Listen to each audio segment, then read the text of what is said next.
법륜 스님과의 만남. 청년이 행복한 나라로 가는 법.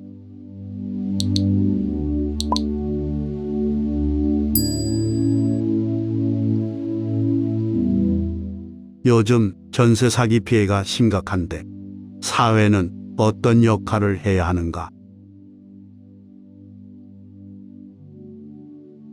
노동자 입장에서 보면 일을 해주고 월급을 못 받는 그런 일이 있기 때문에 항상 성금을 먼저 달라는 입장이 있을 수 있고, 또 회사 입장에서 보면 돈을 줬는데 일을 안 해주면 안 되니 그런 것이 문제가 있을 수 있고, 건설회사도 성금을 먼저 달라고 하는데 왜냐하면 공사하다가 돈을 못 받으면 안 되니까 그렇고, 건축주 입장에서 보면 돈을 줬는데 건물을 제대로 안 짓는 문제가 있을 수 있고, 그래서 세상에는 늘 이러한 문제가 발생할 수 있습니다.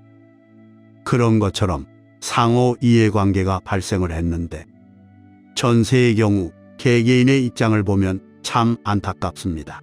왜냐하면 전세라는 것은 원금을 보존하는 것이 전세인데, 그러면 당연히 나갈 때는 돈을 받아야 되는데 주어야 하는 사람이 돈을 유용해버리고 줄 수가 없는 상황이 되고, 그리고 그것이 경매로 넘어가서 다른 사람이 갖게 되니까 경매를 받은 사람은 그 집을 회수하려고 하는 이런 관계 속에서 발생하는 문제입니다. 그러면 이것은 세상에서 있을 수 있는 일에 들어갑니다.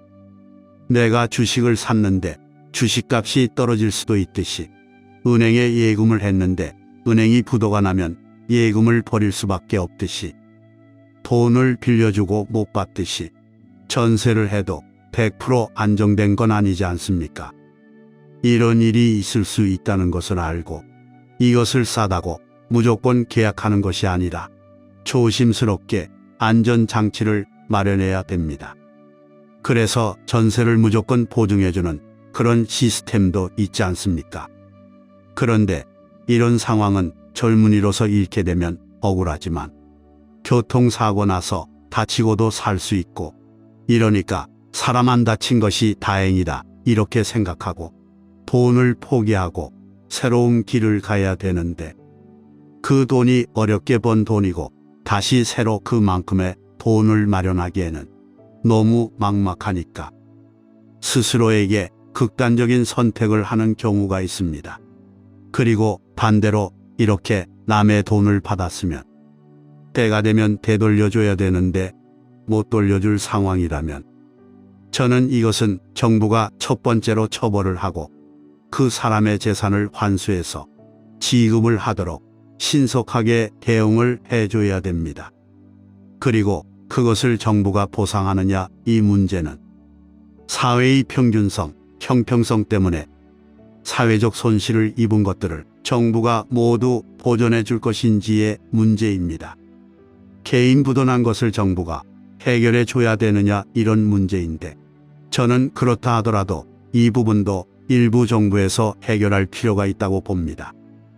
왜냐하면 IMF 때 대기업 같은 곳에서 부도가 났을 경우에는 세금으로 갚고 정부 예산으로 보존을 했지 않습니까? 그렇다면 대기업은 오히려 보존해주고 개인은 보존을 안 해주는 게 맞느냐? 이것도 사실은 논란이 좀 될 수가 있습니다.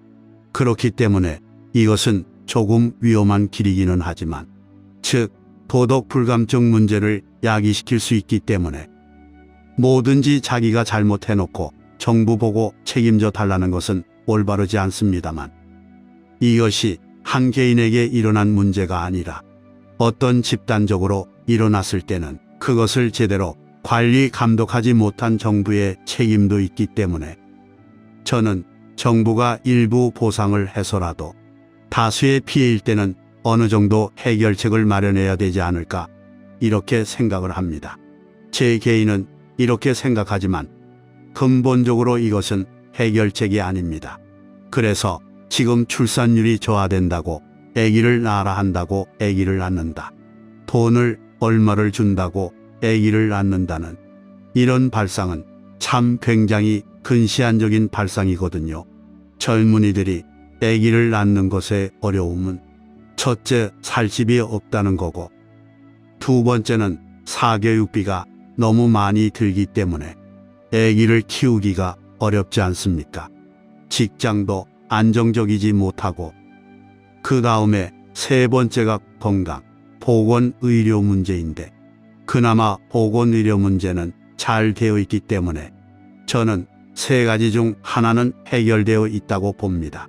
그러면 주택 문제는 가능하면 젊은이들이 사는 주택은 일하는 장소에 가까운 곳, 또 대중교통이 편한 전철 입구라든지 이런 곳에 작은 주택으로 주택 크기를 1인용이나 부부용으로 대단위로 지어서 자기 월급의 10% 정도만 월세를 내면 해결되도록 하고, 만약 300만 원 받으면 30만 원 내고 200만 원 받으면 20만 원 내도록 이렇게 해서 공급을 해줘야 된다고 봅니다. 그런 것을 자꾸 땅값을 따지면 안 됩니다. 국가가 나서서 이렇게 해서 젊은이들이 안정된 주택을 공급받을 수 있도록 해야 됩니다. 현재 같은 주택 가격에서는 500만 원 받아야 월세를 낼 수 있다면, 이렇게 되면 모든 직장 월급을 500만 원을 줄 수는 없지 않습니까? 그러니까 적은 임금을 받아도 다른 것은 몰라도 주택은 안전하게 공급을 받을 수 있게 주택 문제가 해결돼야 되고요. 두 번째는 사교육을 하지 않아도 되는 시스템을 좀 마련해 줘야 합니다. 그래서 초등학교나 중학교까지는 그 부모가 돈이 많든 적든 똑같이 교육을 받고, 그 이후부터는 우리나라가 자유로운 사회니까 개인의 차이를 인정해야 되지 않습니까? 그러나 어릴 때와 늙어 죽기 직전에 노후의 안정과 어릴 때 성장 과정에서나 이제 우리나라가 어느 정도 경제 상황이 되니까 평균적인 어떤 성장 과정, 노후 보장을 해주는 이런 사회적인 시스템을 좀 마련하는 게 필요하지 않을까 생각합니다. 그렇게 된다면 저는 이런 주택 사기 문제뿐만 아니라 출산율 문제 여러 가지 문제도 같이 해결이 될 텐데, 자꾸 땜빵식으로 포퓰리즘식으로 자꾸 정책을 하기 때문에 효과가 없지 않느냐 생각합니다. 이번에 이런 것을 계기로 해서 도심에는 주로 가난한 사람들과 젊은이들이 살고, 교외에는 오히려 여유가 있는 사람들이 살고, 기성세대는 출퇴근할 일도 적고 또 재산상 여유가 있으니까 승용차 타고 출퇴근해도 되고 하니까 교외로 나가고, 오히려 대중교통이 편리한 곳에는 승용차가 없어도 되도록 청년들이 살 수 있도록 이런 큰 국가 시스템을 바꿔야 되거든요.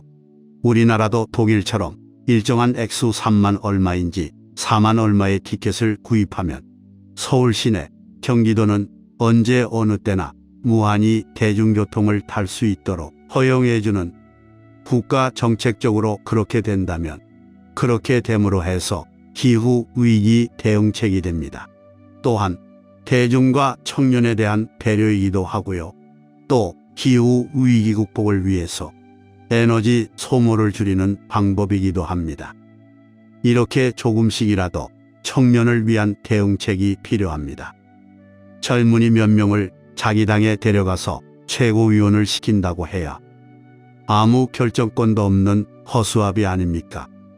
젊은이들을 그냥 그렇게 선전용으로 이용하는 그런 정책이 아닌 실질적인 청년들의 삶의 희망을 가질 수 있는, 좀 안정되게 삶을 살 수 있는 제도적 보완이 있다면 이런 불행을 좀 막을 수 있지 않을까 생각이 듭니다.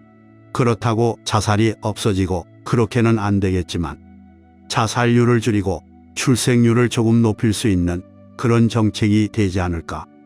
제가 청년들하고 대화해 봤을 때는 이렇게 하면 어떨까 생각이 들었습니다. 기부 문화에 대한 아쉬움이 있다면 어떤 것이 있을까?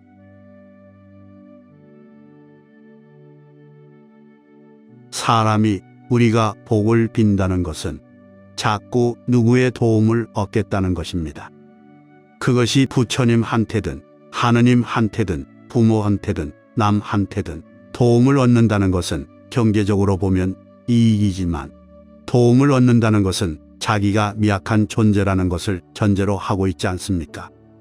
우리가 길 가다가도 구걸을 하는 사람에게 가장 열악하고 불쌍할 때 도와주지 않습니까? 그러니까 나를 도와주세요라고 하는 것은 지금 내 처지가 아주 불쌍한 존재라는 것입니다. 그러니까 도움을 받는 존재는 자존감이 없습니다. 일시적 물질적 이익만 존재하고 칭찬을 받으면 약간 기분이 좋을 뿐이지 그것은 남에게로부터 남에 의해서 살아가는 삶입니다.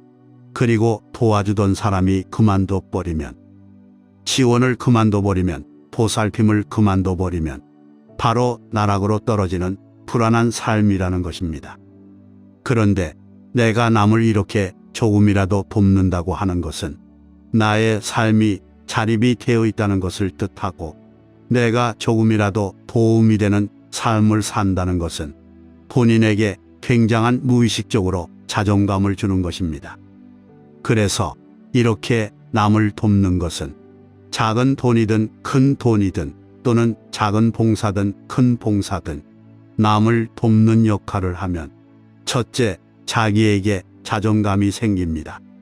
그리고 이렇게 남을 도와주는 사람이 자살한다는 그런 것은 없습니다. 인간 정신적으로 그렇게 작용을 안 합니다. 그래서 자기에게 좋고 타인에게도 도움이 됩니다. 그런데 저는 큰 돈을 보시한 것을 사회에서 너무 이렇게 선전하는 것은 사회 전체 기본 문화를 개선하는 데 별로 도움이 안 된다고 생각합니다. 왜냐하면 사람들이 돈을 벌어서 나도 돈을 벌어서 돈을 모아서 보시하겠다.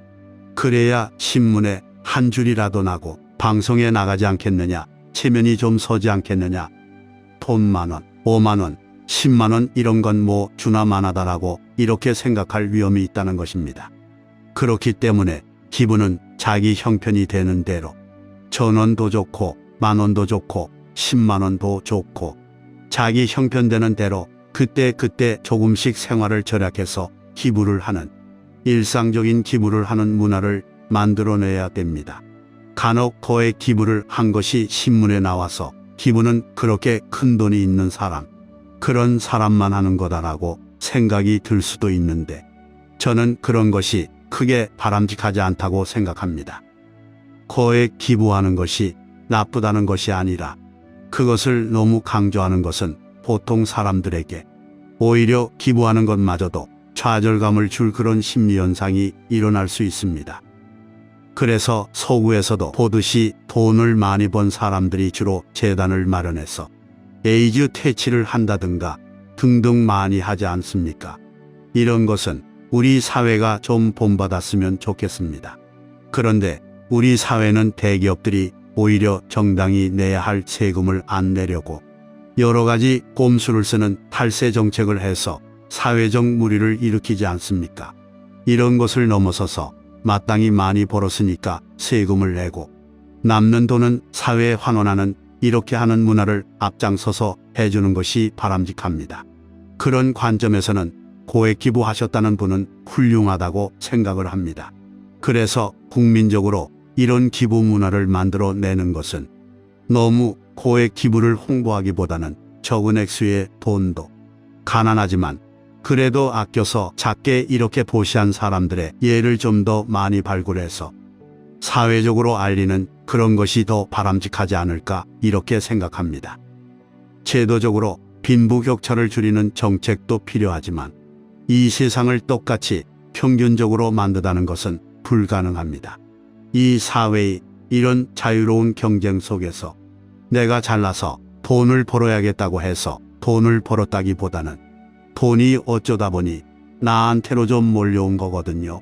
그렇기 때문에 내가 벌었다고 해서 모든 것이 내 돈이라고 생각하지 말고 내가 쓰고 아껴 쓰고 남는 돈은 기부한다기보다 사회로 환원한다는 관점에서 우리가 되돌려주는 분위기로 나가면 좀 사회가 덜 팍팍하죠.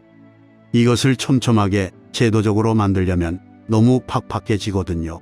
그래서 조금 자유롭게 해주고 오히려 소득이 있는 쪽에서 좀 내놓는 이런 문화는 굉장히 좋은 사회를 만들고 사회를 아름답게 만들고 평화롭게 만드는데 크게 기여하지 않을까 이렇게 생각합니다. 남북관계 개선과 발전, 인도적 지원을 강조해 왔는데 현재 상황은 어떤가요? 2019년도까지 저희들이 북한을 지원을 했었고 2019년 1월에 코로나가 세계적으로 문제가 돼서 2020년부터는 중단돼서 지금 3년 반이 되도록 일체 지원도 중단됐고 연락했었던 관계도 중단됐습니다. 그러나 비공식적으로 북한의 내부 사정을 들어보면 2019년도 이후보다 더 나빠졌지 개선되지 않았다고 합니다. 그때 도시의 식량 부족이 심해서 특히 고아원이나 탄광촌이나 이런 노동자하고 어린이들에게 식량 지원을 했었습니다. 그것이 특별히 개선됐다는 정보는 없고요. 오히려 더 나빠졌다 이런 정보를 들었습니다. 그래서 마음이 매우 안타까운 상태입니다. 저희가 터키, 시리아 지진 피해도 돕고 아프가니스탄에 가서도 돕고 파키스탄 홍수 피해도 돕고 미얀마 홍수 피해도 돕고 그러면서 멀리 가서 도우면서 바로 이웃에 있고 또 우리 동포인 북한 동포들의 어려움에 대해서 함께하지 못하는 것은 마음이 안타깝지만 그러나 우리가 뭐든지 다 할 수 있는 것이 아니지 않습니까? 정치적인 현실이 이와 같으니까 남북 관계에서 정치 군사적인 문제는 서로 대립하니까 쉽게 해결은 못하더라도 인도적 지원 정도는 이산가족 상봉 같은 이런 문제는 하루속히 좀 재개될 수 있었으면 좋겠다고 생각합니다. 북한의 핵과 미사일 등 대량 살상 무기를 잇따라 개발해서 우리 국민에게 위협이 되고 있는 상황에서 북한에 대한 인도적 지원을 비판적으로 보는 시각이 많습니다. 저는 뭐 그렇게 생각할 수도 있고 그런 감정이 일어날 수 있다고 인정합니다. 제가 아프가니스탄에 지원을 할 때 많은 불교인들이 저에게 탈레반들이 대부를 세계 최대의 대불 바미안 석불을 파괴했는데 왜 그 사람들을 돕느냐고 했습니다. 그런데 탈레반들이 석불을 파괴했지만 그 동네에 사는 애들이 가서 파괴한 것은 아니지 않습니까? 만약 탈레반들이 굶어 죽는데 지원을 한다면 반대할 수가 있는데 그 대불, 석불과 아무 관계없는 주민들, 아이들이 굶는데 그것이 탈레반들이 나쁜 짓을 했으니까 아프가니스탄 주민과 아이들까지 인도적 지원을 하지 말라는 주장은 저는 이것은 논리적으로 참 맞지 않다고 생각합니다. 북한의 경우도 북한이 핵을 만들고 미사일을 쏘고 하는 것은 북한의 정치 지도자들이 자기들 나름대로 군사적, 정치적인 목적으로 하는 행위이고 지금 북한의 고아원에 있는 아이들이나 탄광촌에 있는 노동자들이 굶주리는 문제는 사람이 굶으니까 그 죽음을 막자고 하는 인도적 지원이지 그것이 어떤 정치적인 의미가 있다 하여 문제를 자꾸 거론하면 지원을 할 수가 없습니다. 저것은 우리 종교가 아니다. 저것은 우리하고 적대 관계에 있다. 저것은 또 어떻다 이런 식으로 하게 되면 인도적 지원은 성립할 수가 없습니다. 인도적 지원은 정치 체제, 이념, 종교, 믿음, 신앙 이런 것들은 논외로 하고 실제로 그 사람들이 어려움에 처했느냐 하는 사실과 두 번째로 확인을 해야 합니다. 우리가 지원을 하게 되면 그곳에 지원을 했는데 혹시 지원이 안 되어버릴 수도 있지 않습니까? 우리가 지원했을 때 그 사람들이 실질적으로 구체적으로 도움을 받았느냐 하는 보통은 모니터링이라고 말하는데 이 두 가지만 생각하고 지원을 해야 합니다. 지원을 다른 것과 비교해서 논하게 되면 인도적 지원이 아닙니다. 그것은 정치적인 목표를 위해서 핵을 폐기해라. 그러면 도와줄게 하는 이런 것은 정치적 지원입니다. 그러니까 경제를 정치하고 결부시켜서 하는 것은 정치인들이 해야 될 일이고, 인도적 지원은 그런 것과는 관계없이 하는 것입니다. 즉, 전쟁 중에도 상대의 적군의 병사가 다치면 치료를 해야 되고, 포로로 잡히면 보호했다가 전쟁 끝나면 교환해 줘야 되는 것이 인도적 지원이 아닐까 생각합니다. 그런 측면에서 우리는 너무 많은 부분에서 감정적인 대응을 하는 것이 아닌가 이렇게 생각을 합니다. 그것은 남한만 그런 것이 아니라 북한도 그렇습니다. 사람들이 식량이 부족해서 영양 실조 상태인데 너희가 좋아하면 우리는 안 받겠다든지 이런 식으로 하면 그것 또한 정치적인 입장이잖아요. 그러니까 우리의 지금 현재 대한민국의 위상의 수준에서는 유엔 헌장에 따르는 인도적 지원의 정신을 가지고 이 문제를 봐야 한다고 봅니다. 이런 관점으로 저는 지원을 하고 있습니다. 그건 꼭 북한만이 아니라 지진이 난 지금 시리아라든지 이런 경우도 마찬가지입니다. 지원을 하는 데 있어서 정치를 내세워서는 안 되지 않을까 생각합니다. 우리 사회가 같은 방향을 보고 있는 것 같으면서도 서로 대립하고 이념의 갈등과 대결이 있는데 이것이 우리 대한민국만의 독특한 어떤 현상인가? 저는 그렇게 생각하지 않습니다. 전 세계 어디를 가도 다 그렇습니다. 단지 그것이 조금 더 심한 곳이 있고 덜 심한 곳이 있는데 대한민국 안을 보면 대한민국이 엄청나게 갈등도 심하고 사회적 문제가 많지 않습니까? 제가 이번에 4월, 5월 2달 동안 동남아와 서남아 12개국 대략 70여 군데를 방문을 했습니다. 지진 피해도 돕고 홍수 피해도 돕고 이러면서 쭉 방문해 봤는데 밖에서 보면 대한민국은 아무 문제가 없습니다. 우리가 어릴 때 미국을 동경하듯이 대부분 대한민국을 동경하고 있습니다. 그런데 대한민국 안으로 오면 대한민국은 지금 심각한 문제를 안고 있는 나라입니다. 전에 말씀드린 대로 우울증도 세계에서 제일 높을 뿐만 아니라 자살률도 제일 높고 출산율은 세계 최저고 노인 빈곤율도 아주 나쁜 상태고 이렇게 처해진 상황이 있습니다. 그리고 우리 사회는 이런 것이 공존하고 있는 좀 특별한 사회라고 볼 수가 있습니다. 그런데 여기서 중요한 것은 만약에 다른 나라에 가면 종교로 인해서 거의 원수가 되어 있는 나라들이 많거든요. 인도하고 파키스탄도 같은 펀잡인인데 파키스탄에 소속된 펀잡주하고 힌두교 믿는 인도에 들어있는 펀잡주는 마치 우리 남북처럼 이렇게 싸우잖아요. 그러니까 이런 것은 우리에게만 있는 현상은 아닙니다.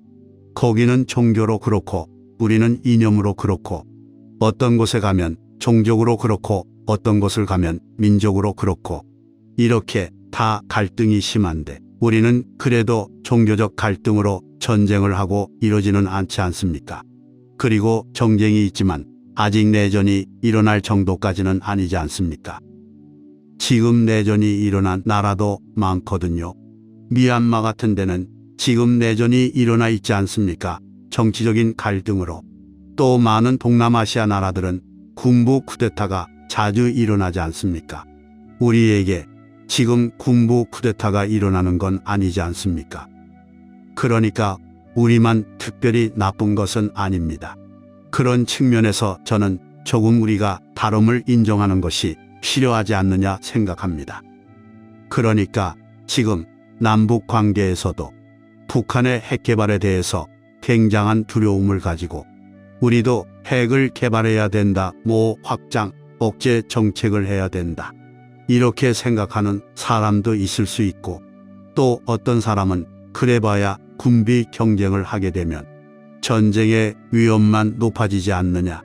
그러니까 남북 관계를 개선하고 북미 관계를 개선해서 일단은 북한의 핵을 동결시키자라고 하면서 만약에 우리가 만들기 전에는 만들지 말라고 해도 만들 수가 있고, 만든 것들을 갖다 버리라고 해도 안 버릴 수도 있으니, 그렇다면 더 이상 못 만들게 하는 이런 좀 전진적인 정책을 통해서 평화를 가져와야 한다고 생각하는 사람도 있을 것이고, 일본 관계를 개선해야 된다는 사람도 있을 것이고, 식민지 지배에 대한 참회 없이는 개선을 안 해야 된다는 사람도 있을 텐데, 우리 사회가 자유로운 사회이기 때문에 각자의 그런 생각들을 존중하고 그런 것에 대한 대화가 있어야 되는데, 우리는 자기 생각은 옳고 타인의 생각은 무조건 틀렸다고 생각하니까 갈등이 심해집니다.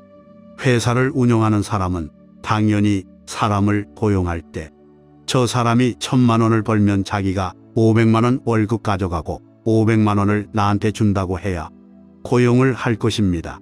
손해보고 왜 고용하겠습니까? 그러면 직장에 다니는 사람은 내가 다른 회사 다니는 것보다 이 회사 다니는 것이 월급을 더 받을 수 있다고 생각해야 이 회사에 다닐 것입니다. 이것이 인간의 심리라는 것입니다. 일하는 사람은 조금 일을 쉽게 적게 하고 월급을 많이 받고 싶고, 주는 사람은 일을 좀 많이 시키고 싶고, 월급은 좀 적게 주고 싶은 것이 나쁜 것이 아니라 인간의 그냥 평균적인 심리라는 겁니다. 팔 때는 조금 시세보다 더 받고 싶은 것이 인간의 심리이고, 살 때는 조금 싸게 사고 싶은 게 인간의 심리입니다. 그런 것을 욕심이 많다든지 나쁜 놈이라든지 표현하면 안 되고, 그런 것을 서로 인정하면서 서로 조율하는 것이 필요합니다. 물건을 살 때도 더 받고 싶은 사람과 덜 주고 싶은 사람 사이를 조율해야 되지 않습니까?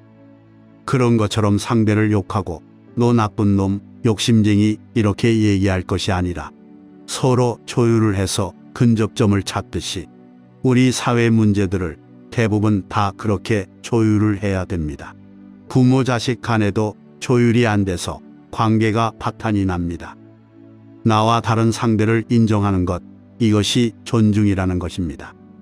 존중이라는 것은 당신이 훌륭합니다라고 해주는 것이 존중이 아니라 나와 다른 것을 인정해 주는 것이 존중이고, 그 사람 입장에서는 그렇게 생각할 수도 있겠네, 그런 주장을 할 수도 있겠네, 그런 행동을 할 수도 있겠네, 이렇게 이해하는 것이 필요합니다. 내가 틀렸고 상대방의 입장이 옳다고 하는 것이 아닙니다. 그런데 우리는 이해하라고 하면 그것이 상대방이 옳다고 내가 인정하는 것으로 받아들입니다. 그래서 절대로 이해를 안 하려고 합니다. 남북 간에도 북한의 입장에서는 그럴 수도 있겠다, 또 우리의 입장에서는 또 이럴 수도 있겠다. 그러면 이 견해 차이를 어떻게 조율할 것인지 생각하고 각자의 견해를 갖고 사는 방법도 있고, 그 다음에 타협점을 찾는 방법도 있고, 방법은 하나만 있는 것이 아니라 여러 가지가 있습니다. 그런데 우리는 해결을 자기 방식대로 해결되는 것만 해결이라고 생각을 합니다. 그러니까 결과적으로는 아무런 해결책도 안 나오지 않습니까? 그런 문제에서 대립과 갈등의 문제를 자꾸 한 가지 하나만 옳다고 주장을 하게 되면 필연적으로 서로 손해를 보게 되는 갈등이 증폭되는 거고, 상대 입장도 인정을 해서 대화를 해나가면 조금 공존할 수 있는, 그러니까 서로 손실을 덜 보고 이익을 더 창출할 수 있다는 이런 생각이 받아들여져야 됩니다. 협력하는 것이 더 이익이라는 생각을 해야 협력을 하는데, 그것을 팽개치고 내가 이기는 것이 이익이 더 많다고 생각하는 한은 이 문제는 누가 아무리 중재를 해도 해결이 안 됩니다. 우크라이나 전쟁에서도 누가 중재한다고 해도 해결이 안 됩니다. 양쪽이 다 엄청난 손실을 보고 지쳐서 결판이 안 나면 그때 중재가 먹혀든다는 겁니다. 근데 문제는 그렇게 되는 상황이 어리석다는 겁니다. 엄청난 손실을 보고 난 뒤에야 사람이 반성을 하게 되는 것이거든요. 그러면 우리가 좀 평화적으로 이 문제를 푼다는 것은 손실이 좀 덜 일어나도록 하면서 이 문제를 풀어나가는 것, 다시 말해 지혜라고 할 수 있습니다. 그렇게 보면 우리 사회는 지혜로운 사람이 부족하다 이렇게 말할 수도 있고, 아직은 자기가 승리하는 것이, 자기가 혼자서 먹는 것이 이익이다 이렇게 생각하는 것이 아직도 강하기 때문에 갈등이 계속될 수밖에 없지 않느냐고 생각합니다. 하지만 그럼에도 불구하고 전 세계하고 비교해 보면 꼭 우리가 더 심하다 이렇게는 볼 수가 없습니다. 전 세계적으로 봐도 우리가 심하다 하는 건 하나가 있습니다. 전쟁이 일어날 확률이 지구상에서 가장 높은 지역 중에 하나입니다. 특히 대량 살상이 일어날 수 있는 가장 위험한 곳입니다. 우리의 모든 성공이 일순간에 잿더미가 돼 그런 잠재적 불안 요인을 안고 있는 나라입니다. 그럼에도 불구하고 우리 국민들은 그러한 전쟁 문제는 별 관심이 없고 소소한 문제에 더 관심이 많은 상태입니다. 저는 이것은 좀 큰 심각한 위험을 초래하고 있다고 봅니다. 나머지는 갈등이 좀 있더라도 또 해결하고 해결해 나가도 되지 않나 이렇게 생각합니다. 지금과 같은 현실에서 우리가 지향해야 될 이상과 현실의 괴리를 어떻게 해결해야 하나, 그리고 언론들은 어떤 노력과 역할을 해야 하나. 사람들이 서로 싸울 때 한쪽 편에 대해서 부추기면 싸움이 더 커집니다. 부부가 싸우는데 시댁 가족이 신랑을 부추기고 친정 쪽에서는 딸을 부추기고 이러면 싸움이 더 크게 되지 않습니까? 그러면 현재의 우리 국면은 남북 간의 대립이 있는 데다가 미중 간의 갈등이 있다 보니까 이웃 나라들도 배후 세력이 좀 부추기는 이런 입장이 있습니다. 그런데 우리 국민들까지 그런 것에 참여해서 서로 대립하고 갈등을 부추기는 이런 것은 저는 바람직하지 않다고 생각합니다. 북한의 입장에서는 자기들은 미국과 미국의 협력 세력들이 자기 나라를 침공하려고 그러는데 압도적인 무력을 가지고 방어를 하겠다, 감히 넘보지 못하도록 하겠다 이렇게 선전하지 않습니까? 그럼 우리는 지금 어떻습니까? 한미연합군이 북한의 어떤 핵 위협이나 무력에 굴하지 않고 압도적인 우위를 점유해서 북한을 제압하겠다고 하는데, 이렇게 하는 건 계속해서 대립이 증폭될 수밖에 없다는 겁니다. 그리고 또 우리는 그 각각의 편에서는 그렇게 밖에 볼 수 없다는 것도 이해해야 합니다. 이것은 나쁘다 이렇게 단정하는 것보다는 어떤 것이 바람직한지 이런 관점에서 좀 볼 필요가 있습니다. 그래서 현 상태에서 한반도에서 가장 큰 문제는 북한의 핵 확산 아닙니까?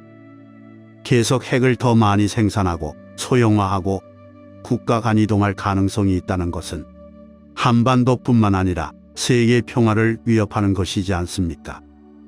그렇다면 이것을 처음에는 못 만들도록 해야 하기 때문에 우리가 여러 가지 협상을 했는데 그것이 실패해서 이제는 만들어 버렸다는 겁니다. 그럼 만들어 버렸으니까 이제 포기하고 우리도 만들자고 그럴 것인가? 우리가 만든다는 것은 대응 전략은 되겠지만 북한 핵 확산 방지는 아니지 않습니까? 그럼 현재의 상태에서 북한 핵의 확산을 방지하려면 일단 멈추게 해야 하고 동결을 해야 된다는 겁니다. 더 이상 생산하지 말고 기술 개발하지 말고 소형화하지 말고 외부로 유출하지 말고 동결 조치를 하고 이제 IAEA 감시를 받도록 하는 것, 이러한 것이 저는 가장 급선무가 아닌가 생각합니다. 그러면 당연히 북한도 그에 대응하는 요구를 할 것이고, 그렇게 북한이 요구하는 것이 북한과 미국의 관계 정상화라고 말할 수 있습니다. 우리가 러시아와 중국하고 관계 정상화를 하듯이 북한도 일본이나 미국하고 관계 정상화를 하는 것입니다. 저는 일단은 북한의 핵 확산을 빨리 방지해야 되고, 즉 동결 조치를 신속하게 취해놓고 그 다음에 또 다음 단계로 나아가야 되지 않을까. 즉, 긴장을 더 이상 고조시키지 말고 이제 멈추게 하고 완화시키면서 그 다음 단계로 어떻게 가는 식으로 풀어갔으면 어떨까 생각합니다. 그러나 현재 한국과 북한, 미국과 중국 어디도 이런 한반도의 긴장을 완화시키는 쪽보다는 오히려 제압하려고 하는 쪽으로 하다 보니까 긴장이 고조되니까 여기서 살고 있는 우리들은 불안한 겁니다. 우리가 지난 60년간 만들어 놓은 경제 성장과 민주주의, 한류라고 하는 이것들이 일순간에 잿더미가 되는 것은 정말 우리에게는 큰 손실이라는 겁니다. 더 발전하는 것도 좋지만 저는 현재 우리가 이루어 놓은 것을 잃지는 말아야 되겠다. 그래서 평화가 중요하고 그리고 더 발전적으로 가고 싶다면 상호 협력이 필요하지 않느냐, 이런 관점으로 좀 더 큰 시각으로 한반도와 동아시아의 문제를 바라봤으면 좋겠는데, 그러나 조금 전은 낙관적이지 못한 것은 미중의 경쟁이 이 문제를 풀기에 지금 매우 어려운 조건에 어려운 배경이 되고 있다는 것입니다. 이런 문제를 어떻게 우리가 지혜롭게 풀 것이냐, 이것은 정치를 하는 여야가 서로 자기들 생각을 주장만 할 것이 아니라 머리를 맞대고 해도 지금 풀기 어려운데 이 문제를 가지고 서로 정쟁으로 삼는다면 저는 후손들에게 큰 비판을 받을 일이 되지 않을까 생각합니다. 그리고 공영방송이라 하는 것은 어쨌든 국민의 이익을 위해서, 한반도의 평화를 위해서, 그리고 고통받는 북한 주민들에게 고통을 개선하기 위해서, 즉 어떤 공익과 대의를 위해서 한다는 기본 입장을 가지고 해야지 어떤 정치적인 문제에 너무 휘둘려서는 안 되지 않을까 생각합니다. 물론 지금 정부의 영향을 받을 수밖에는 없지만 정부라는 것은 늘 정권은 바뀌지 않습니까? 그러면 공영방송은 국민의 방송이니까 어느 정권에 편중되기보다는 항상 국민을 보고 국가 이익을 보고 나아가는 그런 방송이 되었으면 좋겠다는 말씀을 드리고 싶습니다.